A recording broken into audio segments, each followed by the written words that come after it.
안녕하세요. 4시빌 장금이입니다. 오늘은 제가 정말 맛있는 찹쌀고추장을 만들 텐데요. 너무 맛있어서 매년 이 찹쌀고추장을 담게 되는 것 같아요. 저와 같이 고추장 한번 만들어 볼까요? 저는 먼저 거친 엿기름 가루 1.8kg를 준비를 했어요. 그리고 물 12리터를 먼저 준비를 했는데요. 이 물에다가 거친 엿기름 가루를 넣어준 다음에 손으로 저어서 엿기름을 주물럭 불려줄 거예요. 이렇게 잘 저어서 풀어주면 엿기름이 잘 불어나겠죠? 한 6시간 정도 저는 불려줄 텐데요. 오늘 아침부터 시작해서 저녁에 고추장을 마무리를 하려고 해요. 시간이 없으시면 밤에 불려놨다가 그 다음날 하셔도 된답니다.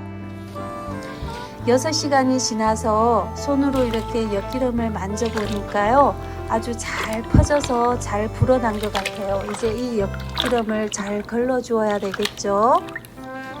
저는 볼에다가 채를 얹이고요. 그 채에다가 두부 짜는 주머니를 올려 주었어요. 여기에다가 이제 바가지로 불려놓은 엿기름을 부어 줄 텐데요. 이렇게 엿기름물을 조금씩 떠서 넣어준 다음에 엿기름물을 꼭 짜줄 거예요. 이때 그 엿기름 건더기가 찌꺼기가 들어가지 않도록 좀 조심스럽게 물을 부어줘야 되겠죠. 이렇게 해서 엿기름을 꼭 짜준 다음에 물은 따로 잘 걸러내면 엿기름을 달일 냄비에다가 부어줄 거예요.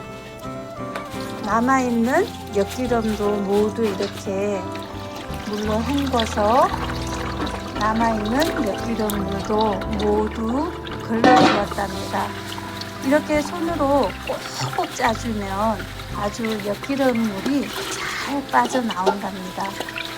어렵지 않겠죠? 이렇게 주머니에 짜주면 쉽게 되고요.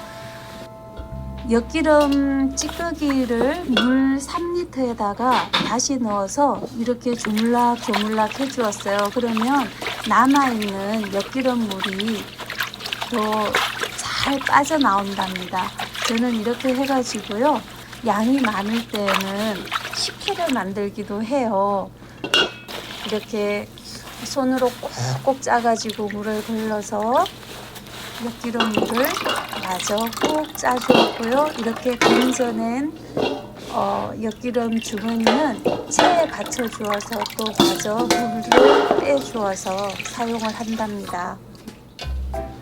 먼저 걸러낸 엿기름물 12리터에 마지막 주머니로 헹구어서 짜낸 엿기름물 3리터를 부어서 총 15리터의 물을 준비했는데요. 그곳에 준비한 찹쌀가루 1.8kg를 넣어 주었어요. 섭식 찹쌀가루를 넣어주면 훨씬 더 맛이 좋아진답니다. 거품기를 이용해서 찹쌀가루를 엿기름물에다가 잘 풀어주고 덩어리가 지지 않도록 잘 저어주세요.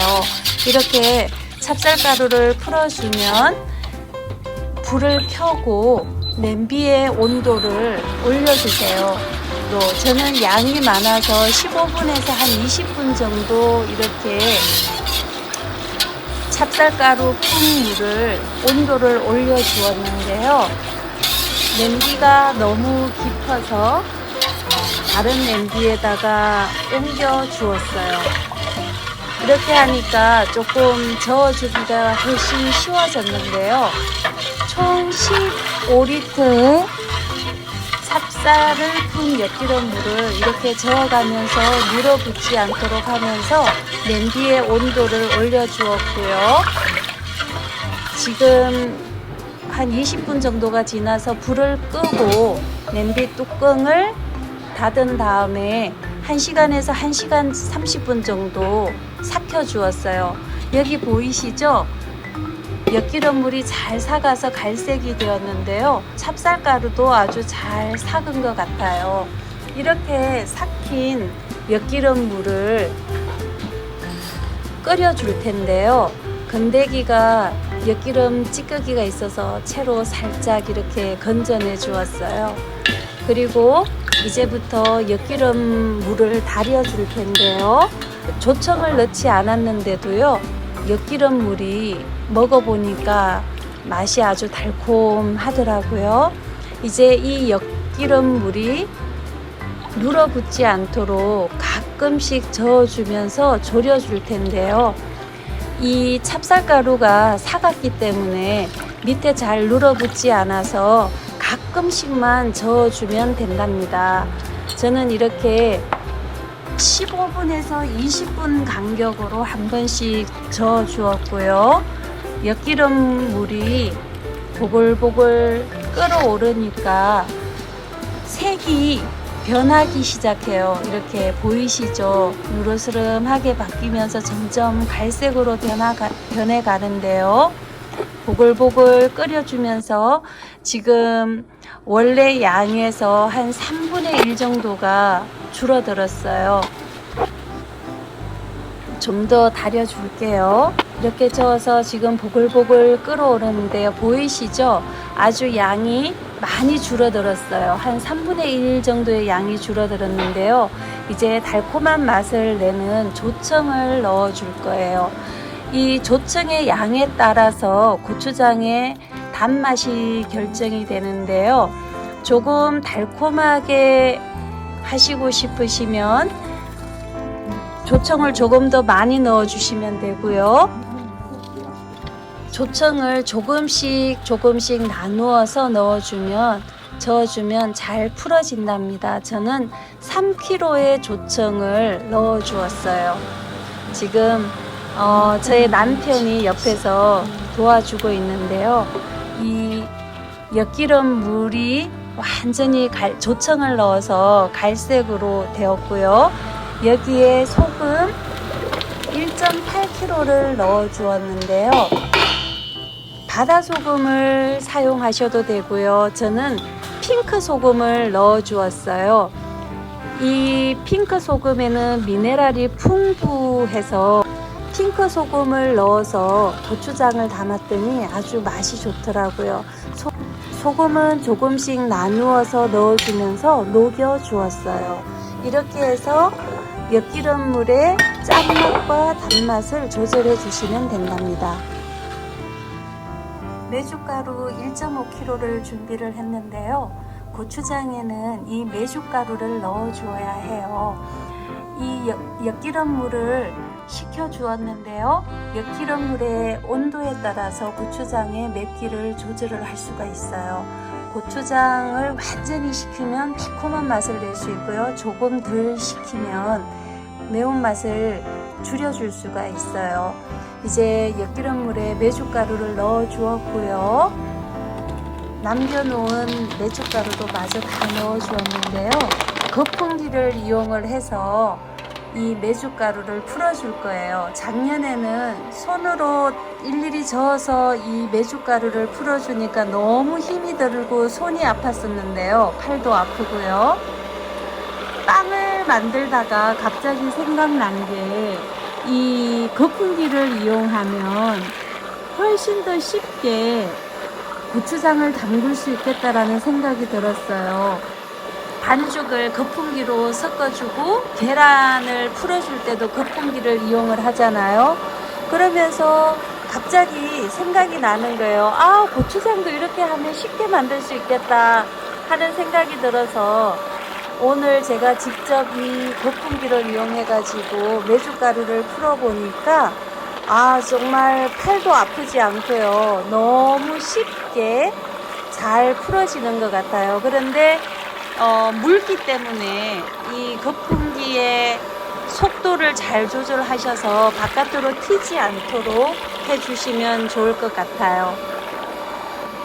그리고 덩어리가 지지 않도록 곱게 풀어주어야지 고추장도 훨씬 더 잘 풀어지겠죠.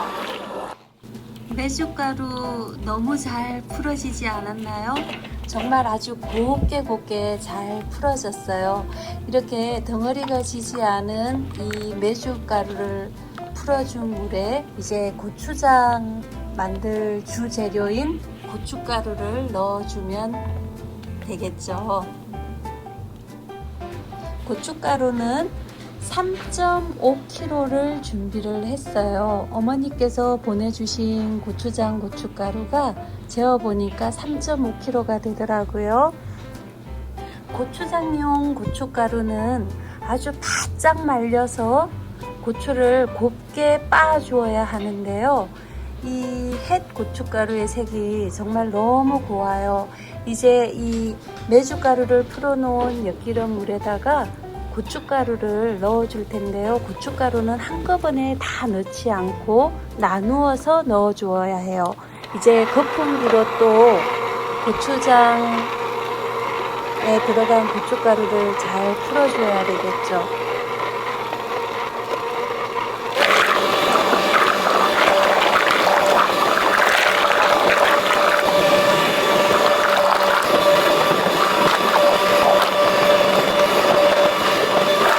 남겨놓은 고춧가루 마저 넣어 주었고요. 이 남겨놓은 고춧가루도 이제 거품기를 이용해서 풀어주어야 되겠죠. 고춧가루를 나누어서 넣어 주니까요, 이렇게 물 같던 고추장의 농도가 점점 뻑뻑해지고 있어요. 그래서 두 번째로 넣은 이 고추장 고춧가루는 잘 풀어지지가 않는데요. 덩어리가 진 고춧가루를 잘 풀어주어야 하고요. 이렇게 풀어주어도 덩어리가 져 있어도 걱정하지 않아도 돼요. 왜냐하면 이 고춧가루가 불어나면서 이 고춧가루 덩어리도 다시 다 퍼져가지고 불어나기 때문에 작은 덩어리가 있는 것은 괜찮아요. 그런데 거품기를 활용을 하면 이 덩어리들도 정말 잘 풀어진답니다. 이렇게 하면 팔도 아프지 않고요. 정말 쉽게 고추장을 담을 수 있어요.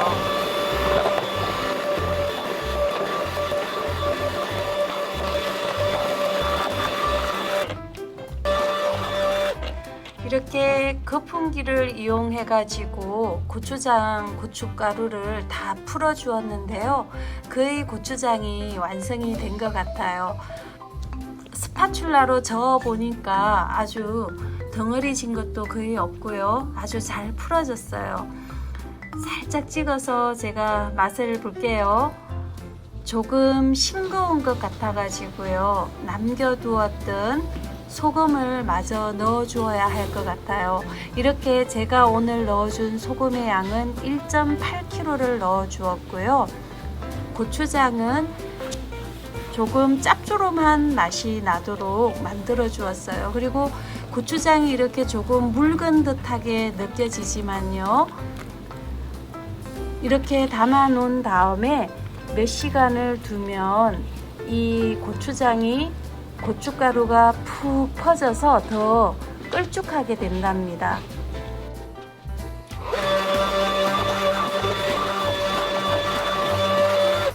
덩어리가 있어서 거품기를 이용해서 마지막으로 조금 더 저어 주었더니 고추장이 훨씬 더 이렇게 더 뻑뻑해졌어요. 스파츌라로 떠서 흐르는 듯한 농도가 되면요, 고추장이 완성이 되었는데요. 아주 달콤 짭조름하면서도 살짝 매콤한 고추장이 완성이 되었답니다. 항아리는 깨끗이 씻어서 뜨거운 물로 헹구어 주고요. 그 다음에 가스레인지 위에 올려 가지고 뜨거운 열 소독을 해 주었어요. 이렇게 준비한 항아리에다가 만들어 놓은 고추장을 담아 주면 되는데요. 저는 이렇게 조금씩 떠서 고추장 항아리에다가 담아 주었어요. 고추장을 담다 보면 항아리 여기저기에 묻히게 되는데요. 되도록이면 묻지 않도록 조심해서 담아주면 좋답니다. 지금 이렇게 보면 고추장이 조금 묽은 듯한데요. 이렇게 묽은 듯 해도 걱정을 하지 않으셔도 돼요. 이렇게 담은 고추장을 햇볕과 바람에 익히면서 수분이 날아가거든요. 그러면 고추장의 농도가 아주 끈적끈적하게 돼요. 고추장을 다 담아주고 나면 주변에 묻은 고추장은 깨끗하게 닦아주고요. 고추장을 이렇게 조금 짭조름하게 보관을 해야지 고추장이 끓어오르지 않아요. 어릴 때 엄마가 담그신 고추장은 여름철이 되면 부글부글 끓어올라서 항아리 위로 올라오곤 했는데요. 엄마가 고추장을 떠오라고 심부름을 시키면 왜 이렇게 고추장이 끓어오르는지 궁금했는데 지금 생각해보면 고추장이 너무 싱거워서 그런 것 같더라고요. 고추장이 정말 발갛게 너무 맛있어 보이지 않나요? 이렇게 완성된 고추장을 보관하기 위해서 고추장 위에 저는 맛있는 돌김을 얹어 주었어요. 이렇게 돌김을 깔아주면 고추장의 수분 농도도 조절을 해주고요. 곰팡이가 피지 않도록 또 해주기도 하고요. 또 벌레들이 들어가지 않도록 또 도와주기도 합니다. 여기 위에 소금을 한 공기 정도 올려서 잘 깔아 주었어요. 이렇게 하면 고추장이 변하지 않겠지요. 고추장을 이렇게 담아서 보관을 해 보았더니요, 뜨거운 여름철에도 끓어오르지 않고 정말 맛있게 고추장이 있더라고요. 그리고 나서 면보자기나 이런 것들로 덮어 씌우면 벌레도 들어가지 않고 또 바람이 잘 통해서 고추장이 아주 맛있게 익는데요. 바람과 햇볕에 익혀주면 정말 맛있는 고추장이 된답니다. 뚜껑을 닫아서 빗물이 들어가지 않도록 하고요. 여러분들도 저처럼 이렇게 고추장을 담아 보시기 바랍니다. 정말 너무 맛있습니다.